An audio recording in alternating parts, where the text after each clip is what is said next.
एक ऐसा क्रिमिनल जिसने 37 से अधिक लोगों का मर्डर किया, लेकिन अफसोस इस बात का है कि पुलिस उसे कभी पकड़ नहीं पाई और वो कानून से बच गया। यह बात 20 सितंबर 1968 की जगह अमेरिका का सैन फ्रांसिस्को का शहर।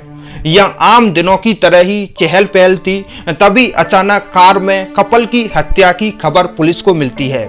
यह कपल किसी दूसरे शहर से यहाँ घूमने आया था।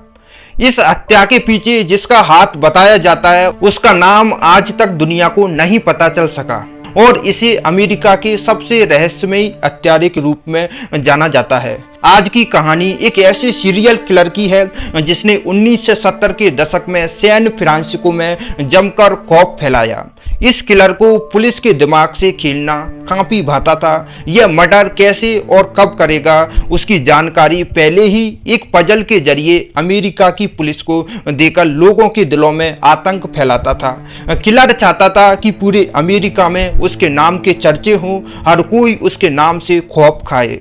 इस हत्यारे ने अमेरिका की पुलिस के अफसरों के पसीने छुड़वा दिए थे। साल 1968 के दिसंबर का महीना था। लोग क्रिसमस और नए साल के जश्न की तैयारियों में जुटे हुए थे।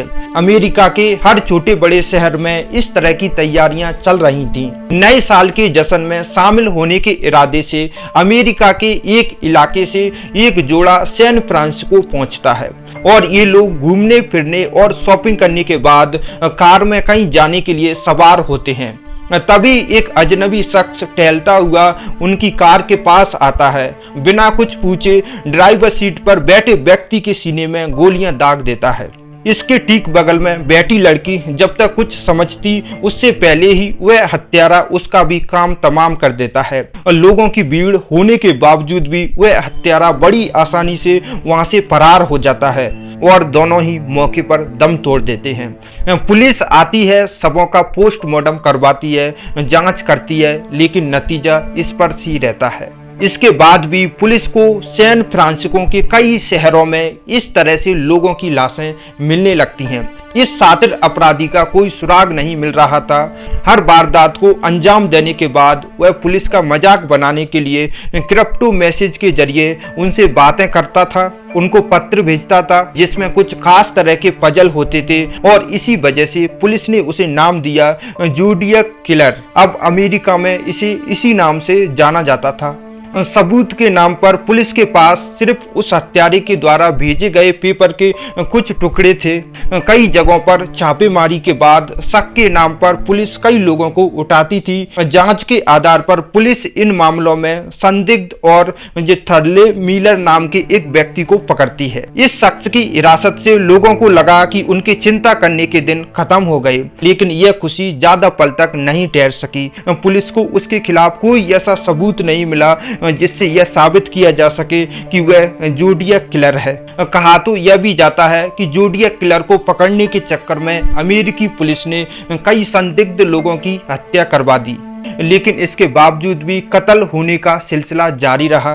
पुलिस को अभी तक 37 लोगों की लाशें मिल चुकी थी, लेकिन हत्यारा पकड़ से दूर था। हालांकि किलर ने अपने मैसेज में इस बात का जिक्र कई बार किया कि पुलिस उसे पकड़ने वाली ही होती थी, लेकिन हर बार किसी लापरवाही की वजह से वह बच निकलता था और इस तरह से हत्याओं को क्यों अंजाम देता था। और यह आज तक किसी को भी पता नहीं चल सका कि जिस वक्त पुलिस को यह संदेश मिले थे उस दौड़ में उन्हें डिकोड करना ना के बराबर था।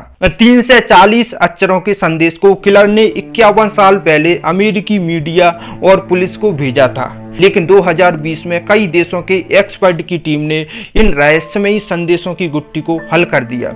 इसे भेजने के लगभग 50 साल बाद अमेरिकी क्रिप्टोग्राफर बेंजेलियस सॉफ्टवेयर इंजीनियर जॉर्डन बॉन ने इसे हल किया।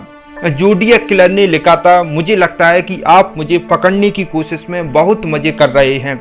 टीवी शो में मेरे बारे में जो बताया जा रहा है वो मैं नहीं हूँ। गैस चैम्बर से डरता नहीं हूँ क्योंकि ये मुझे जल्द से जल्द सुरग भेज देगा। इस संदेश की 2 बातें आज भी रहस्यमयी बनी हुई हैं, क्योंकि इस संदेश से अभी तक यह पता नहीं चल पाया है कि आखिर हत्यारा कौन से टीवी शो की बात कर रहा है और मैसेज में लिखे गए पैराडाइज यानी कि सुरग की स्पेलिंग भी अलग है। ऐसे में यह सुरग की बात कर रहा है या किसी और की, यह साफ नहीं हो पाया। इस ज़ोडिएक किलर के पत्रों की गुत्थी तो सुलझ गई, लेकिन आज भी यह किलर अज्ञात है, अनाम है। इसके बारे में कोई नहीं जानता। इसके हाथों मारे गए लोगों को ना तो इंसाफ मिला है और ना ही आज तक कातिल।